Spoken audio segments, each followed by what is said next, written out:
কে বলছো? আগেকার দিনে স্ত্রীরা সহজে দরজা খুলতো না, এখন তো ছেলেমেয়েরা সব অবাধ গতিতে যাতায়াত করে, পরপুরুষের মুখ ইত্যাদি ইত্যাদি। কিন্তু আগেকার দিনে সব নিয়ম ছিল না, কোন পতিব্রতা স্ত্রী পরপুরুষের মুখ দেখতো না, সে যেই হোক না কেন। কে বলছো? বলে আমি পণ্ডিতজির শিষ্য বলছি, ভগবান শিষ্য হয়ে গিয়েছে। ও কি না হতে পারে, সব হতে পারে, এখন শিষ্য হয়ে গিয়েছে। ছোট্ট ছোট্ট ভালো, আর এত সুন্দর দেখতে যে মুখ ফেরানো যায় না।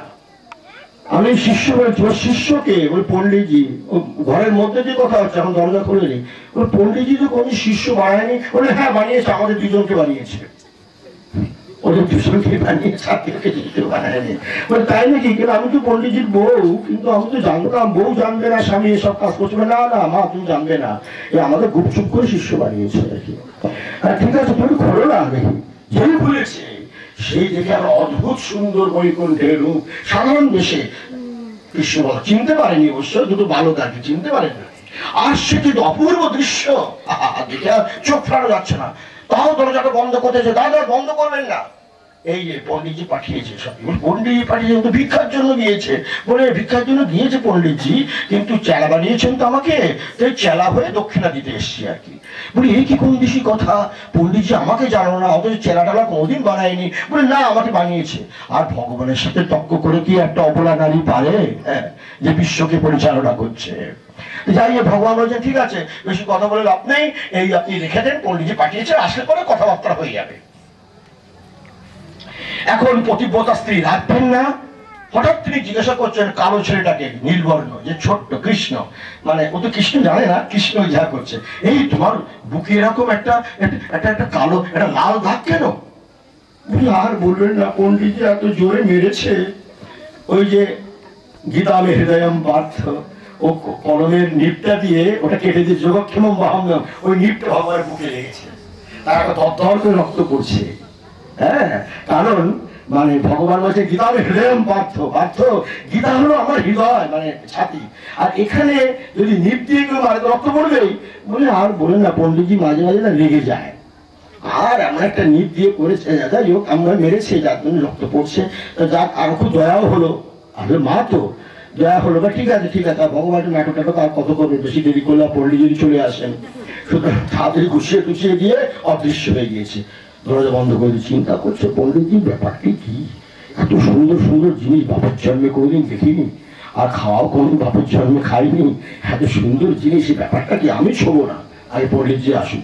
পণ্ডিতজি পথক্লান্ত হয়ে টয়ে সে একেবারে জর্জরিত হয়ে মলিন মুখ হয়ে সে একেবারে ঘরে থেকে, এবার বউ গেলে যা বোকা দেবে, যে এতদিন ভিক্ষা করে নিয়ে আসতে আসতে তো ভিক্ষাও পেলে না, আর যাই হোক হোক আর তো পাইনি, এসে দরজা ধাক্কাচ্ছে, দেখে যেই খুলেছে দেখেই সামনে একটা সোনার থালা হারিয়ে পণ্ডিতজিকে, পণ্ডিত তানিকে বলছে এই এগুলো কে এনেছে? বলে আর কে আনবে, তুমি চুপ চুপ চেলা বানাও আর পাঠিয়ে দাও। বলে চেলা পাঠিয়ে দিয়েছি আমি? তখন পণ্ডিতজি বলে না তো, এরকম তো আমি কোনো চেলা বাড়াইনি, ওই যে যোগক্ষেম বহম মেহম বলা আছে না, ভক্তের বোঝা, এটা তো ভক্ত, ভগবান পরীক্ষা করেন না, যে করে আমার আশ তার আমি করি সর্বনাশ, তাও আমার যে ছাড়ে না পাশ তার আমি দাসের দাস। সুতরাং দেখে বললো পণ্ডিতজি তুমি কি ভুল বলছো না তো? পণ্ডিতানিকে বলছে ওরা স্ত্রীকে, তো মাথাটা ঠিক আছে তো? এটা কে দিয়ে গেছে ঠিক মতো বলো? ওরা তোমার শিষ্য। আমার শিষ্য? আমি তো বাপের জন্ম কোনোদিন শিষ্য টিষ্য বানায়নি, নিজেই শিষ্য হতে পারিনি, আর কাকে শিষ্য বানাবো? বলে আর বুড়োরা এত সুন্দর দেখতে, মানে চোখ ফেরানো যাচ্ছে না, তাও আজ কি বুক থেকে রক্ত পড়েছে। আমি জিজ্ঞাসা করলাম কি হয়েছে? ওই পণ্ডিতজি এমন মারধর করেছে যে রক্ত রক্ত বেরিয়ে গিয়েছে। তখন পণ্ডিতজি চেতন আসলো, ভাই কি অবস্থা, তিনি ধ্যানস্থ, ভাই পণ্ডিতানি তুমি পরম সৌভাগ্যবতী, বহু জন্মের বহু সুকৃতি তপস্যা করে এসেছিলে তুমি, যে যার ফলস্বরূপ আজ তুমি সাক্ষাৎ বৈকুণ্ঠাধিপতি কৃষ্ণ বলরামের দর্শন পেয়েছ। আর আমি এক মূর্খ, আমি ওনাকে পরীক্ষা করতে যে গীতাকে কলম দিয়ে কেটে দিয়েছি, কিন্তু ভগবান ভক্তেরই বোঝা বয়, আমি লিখেছি তুমি বোঝা বওয়াও, তুমি বলো না, তাই ভগবান নিজে বোঝা বইয়ে দেখিয়ে দিলেন যে ভক্ত ক্ষুধার্ত হলে তার বোঝা আমি বহন করে নিয়ে আসি। পণ্ডিতজি বেহোশ হয়ে পড়ে গেলেন, অজ্ঞান হয়ে গেলেন। আবার পণ্ডিতজিকে মাথায় জল টল দিয়ে হাওয়া দিয়ে উঠানো হলো, যে পণ্ডিতানি তুমি পরম সৌভাগ্যবতী, সাক্ষাৎ কৃষ্ণ বলরামের দর্শন পেয়েছ। তারপরে অনেক প্রসঙ্গ আছে, রাত্রে আবার এসেছিলেন ভগবান, যাই হোক এইরকম ভাবে দর্শন পেয়েছ। আবার তিনি উঠলেন, ঘরে গেলেন, আবার শ্লোকটাকে তিনি বাচন করলেন। অনন্যস্যন্ত মা যে জনপর্যুপাসতে তেষাং নিত্যাভিযুক্তানাং যোগক্ষেমং বহাম্যহম, যোগক্ষেমং বহাম্যহম। হে প্রভু, আমি পরম দীন, তোমার অভক্ত, আমি তোমার কৃপা করুণাকে আস্বাদন করতে পারিনি।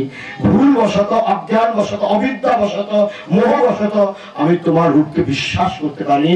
তুমি যে এত করুণাময়, কৃপা পারাবা, কৃপার যে তুমি সমুদ্র, এটা বুঝতে পারিনি প্রভু। ভক্তের বোঝা স্বয়ং বৈকুণ্ঠাধিপতি জগদাধিপতি জগদীশ্বর, ভক্তের বোঝা তুমি সাধারণ লেবার চাকরের মতো বহন করে নিয়ে আসো, এতটা বিশ্বাস আমার ছিল না। আমি পণ্ডিত সবই করেছি, নাচ বললাম, বুঝলাম ভক্তের প্রতি তোমার কি কৃপার মহিমা। এই বলে তিনি সেই জায়গাটা কেটে আবার নূতন করে লিখলেন। অরণ্যশ্চিন্তয়ন্ত মা যে জনপর্যুপাসতে তেষাং নিত্যাভিযুক্তানাং যোগক্ষেমং বহাম্যহম, যোগক্ষেমং বহাম্যহম। অনুবাদ করছেন, ভগবান তুমি ভক্তের বোঝা তুমি বহন করো। ভক্তের প্রয়োজনীয়, ভক্তের বোঝা যা আবশ্যক হয়, ভক্তের ক্ষুধার্তের জন্য খাওয়া, পিপাসার্থের জন্য জল, যে কোনো পিপাসা হোক, বেদান্তের ব্যাখ্যা, যদি তার মন চঞ্চল হয়, মন অস্থির হয়, বিপথগামী হয়, তার জন্য তুমি গুরুদেব পাইয়ে দাও, তার জন্য তুমি সাধু সঙ্গ করিয়ে দাও, তার জন্য তুমি সাধনার বিভিন্ন সাধনার প্রকার পাইয়ে দাও, তোমার কৃপা অনন্ত অসীম অখণ্ড। এই হল যোগক্ষেমং বহাম্য গীতার ব্যাখ্যা। আছে গীতা জয়ন্তী, তাই সামান্য ব্যাখ্যা করলাম। তাই তোমরাও সেই প্রতিদিন গীতা দুটি শ্লোক পড়লে গীতার প্রতি আসল শ্রদ্ধাঞ্জলি প্রদর্শিত হবে। প্রতিদিন সকলেরই গীতা পড়া উচিত। গীতার শেষ শ্লোক, সর্বধর্মান পরিত্যজ্য মামেকং শরণং ব্রজ অহং ত্বাং সর্বপাপেভ্যো মোক্ষয়িষ্যামি মা শুচৌ। সমস্ত ধর্মাধর্মের বিচার আকার ছেড়ে দিয়ে অর্জুন, তুমি একমাত্র অদ্বিতীয় আমাকে সমর্পিত চিত্ত হও। একমাত্র আমাকে সমর্পিত চিত্ত হলে তোমার সর্বপ্রকার পাপ তাপ খণ্ডন করে আমি তোমাকে মোক্ষ প্রদান করব, কোনো চিন্তার কারণ নেই। কত বড় আশ্বাস বাণী! সেই ভগবানের কৃপা দৃষ্টি আমাদের প্রতিও আছে, অজস্র ধারায়, অবারিত ধারায়, অখণ্ডিত ধারায়, অনন্ত ধারায়, অসীম ধারায়। তাই প্রতিদিন গুরুদেবের মন্ত্র সাধন যা তোমাদের দিয়েছেন, যে গুরুদেবই দিয়েছেন না কেন, সেগুলি নিষ্ঠার সহিত করতে হবে। সাধু সন্তদের কথা বিশ্বাস করতে হবে, সাধু সঙ্গ করতে হবে। তাহলে মনের অনেক মলিনতা, মালিন্যতা, বিকৃত, অশান্ত, অধীর ভাব, অস্থির ভাব দূরীভূত হয়ে সেই মন আমাদের কৃষ্ণচরণে সমর্পিত হবে এবং কৃষ্ণচরণ চঞ্চরিত, কৃষ্ণচরণ ভ্রমর হয়ে জীবন অতিবাহিত করবে। সর্বে ভবন্তু সুখিনঃ, সর্বে সন্তু নিরাময়া, সর্বে ভদ্রাণি পশ্যন্তু, মা কশ্চিৎ দুঃখ ভাগ ভবেৎ। আজকে গীতা জয়ন্তীর দিব্য অবসরে মহাপুরুষদের আশীর্বাদ জানাচ্ছি, তোমরা সকলে সুখী হও। ভগবান গীতায় বলেছেন তোমরা সুখী হও, চিরন্তন সুখ লাভ করো, সেই অনন্ত অখণ্ড অসীম সুখ লাভ করো। এই জাগতিক সুখ না, জাগতিক সুখ তো আজকে আছে কালকে নেই, সব পচে গলে এক হয়ে যায়। সেই অসীম অনন্ত অখণ্ড সুখ লাভ করো, অর্থাৎ আমার প্রাপ্ত সুখ লাভ করো। সর্বে সন্তু নিরাময়া, তোমরা সকলে নিরাময় হও, নিরোগ হও, গীতার জীবন লাভ করো। সর্বে ভবন্তু সুখিনঃ, সর্বে সন্তু নিরাময়া, সর্বে ভদ্রাণি পশ্যন্তু। সেই ভদ্র বস্তুকে দর্শন করো। এই সংসারটা ভদ্র না তো। শাস্ত্রকার বলছেন সংসারটা হলো ছোট লোক, অশান্ত জীবের পক্ষে সুখকর, কৃষ্ণ ভক্তের জন্য নয়। কৃষ্ণ ভক্ত সংসার করবে, সে গোবিন্দের সংসার করবে, কৃষ্ণময় সংসার করবে, কৃষ্ণকে নিয়ে সংসার করবে, সকলের মধ্যে তাকে দেখবে, সর্বঘরে তাকে দেখবে, সর্বদে তাকে দেখবে। এইরকম যে সংসার করে তাকেই কৃষ্ণ সমর্পিত সংসার বলা হয়। সুতরাং সেই ভদ্র বস্তুকে দর্শন করো, কদাপি দুঃখী হইও। এই ঋষি মহাপুরুষদের আশীর্বাদ বাক্য এই সভা সমক্ষে জ্ঞাপন করে আমার প্রীতি শুভেচ্ছা আশীর্বাদ তোমাদের সকলের প্রতি জ্ঞাপন করে একটি কথা বলবো, তমসো মা জ্যোতির্গময় মৃত্যুর্মামৃতম গময় অসতো মা সদ্গময়।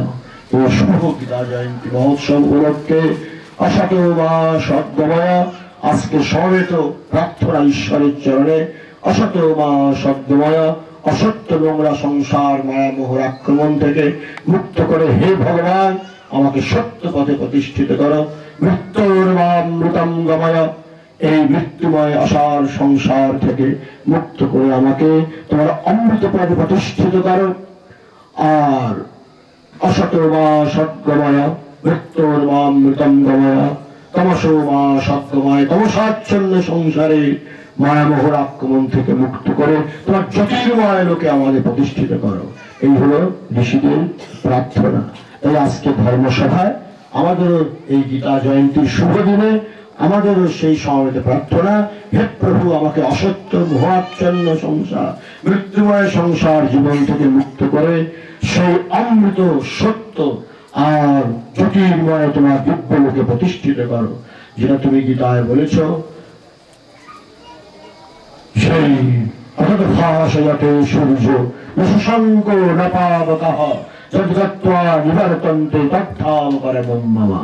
এই তোমার প্রতিষ্ঠিত যে ধাম সূর্য চন্দ্রমা কেউ প্রকাশিত করতে পারে না, স্বয়ং প্রকাশিত, সেই ধামে আমাকে প্রতিষ্ঠিত কর। এই শুভ প্রার্থনা জ্ঞাপন করে এখানে আমার বক্তব্যে বিশ্রাম দিলাম। ওম শান্তি, ওম শান্তি, ওম শান্তি।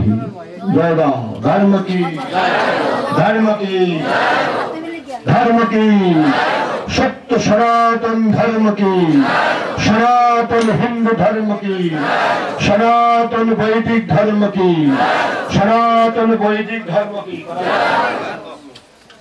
সনাতন বৈদিক ধর্ম কি, সনাতন বৈদিক ধর্ম কি, সনাতন মানব ধর্ম কি, ঠিক আছে, সনাতন মানব ধর্ম কি, সনাতন মানব ধর্ম কি, সনাতন বৈদিক ধর্ম কি, সনাতন গীতা ধর্ম কি, সনাতন ভাগবত ধর্ম কি, অধর্ম का অধর্ম का ধর্ম ভাগবত ধর্ম একই জিনিস, যাই ব্যাখ্যা করলাম সব ভাগবত ধর্ম গীতা ধর্ম। अधर्म का प्राणियों में सद्भावना हो, विश्व का कल्याण हो, गोमाता की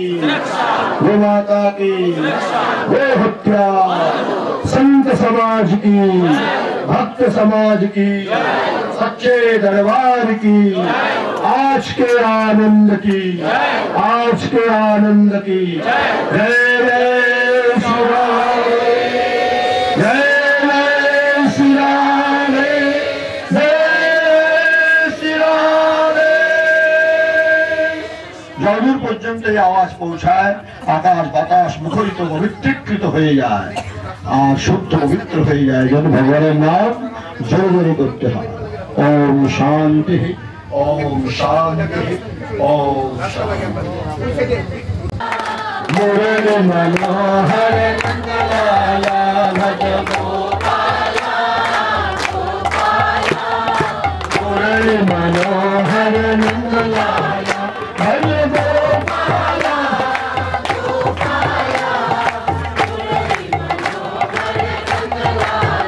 भज गोपाला, मुरली मनोहर नंदलाला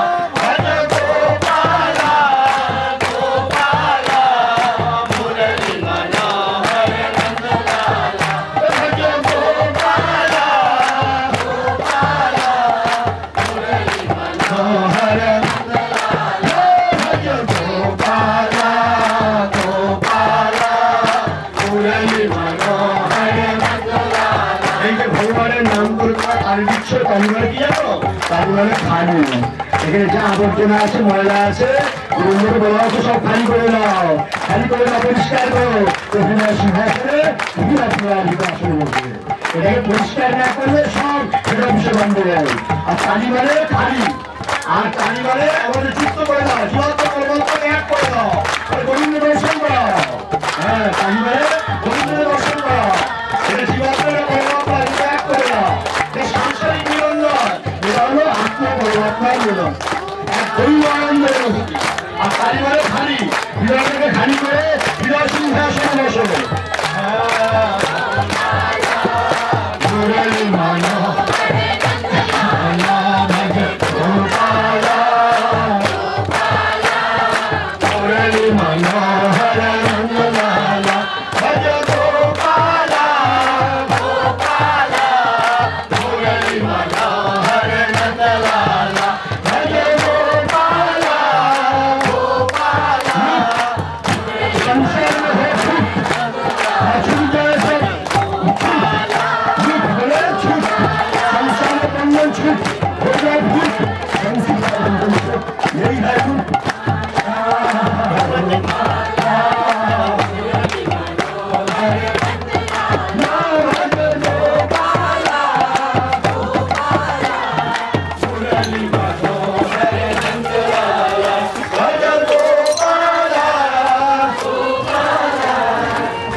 ওরাই করবে, তুমি তো সাইড থাকো, হবে কেমন করে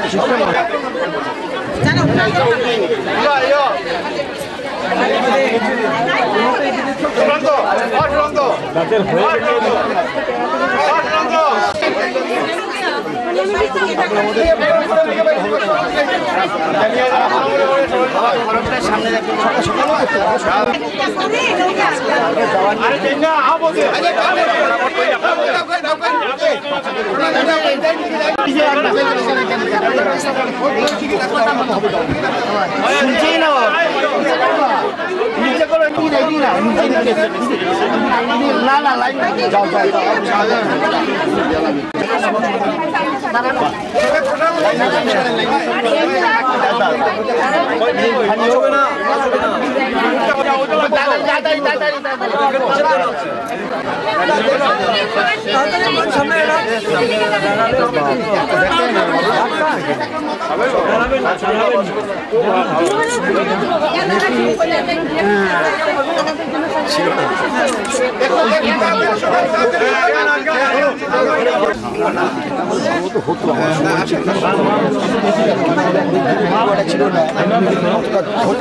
কেমন কেমন হচ্ছে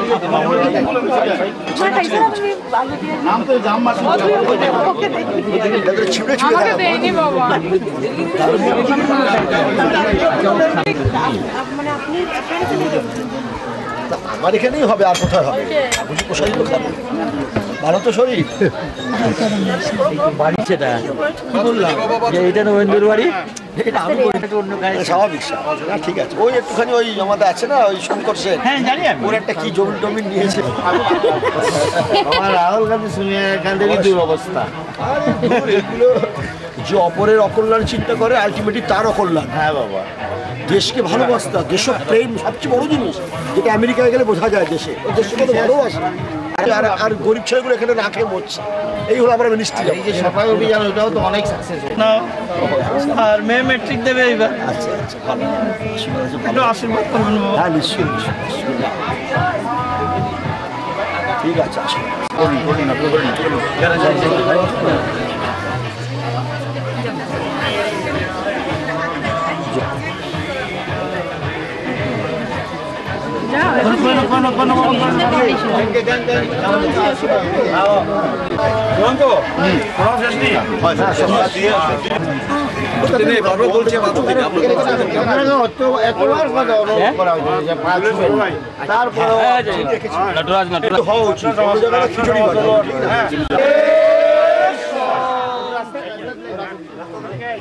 সকলেরই একাংশ বাবা যেমন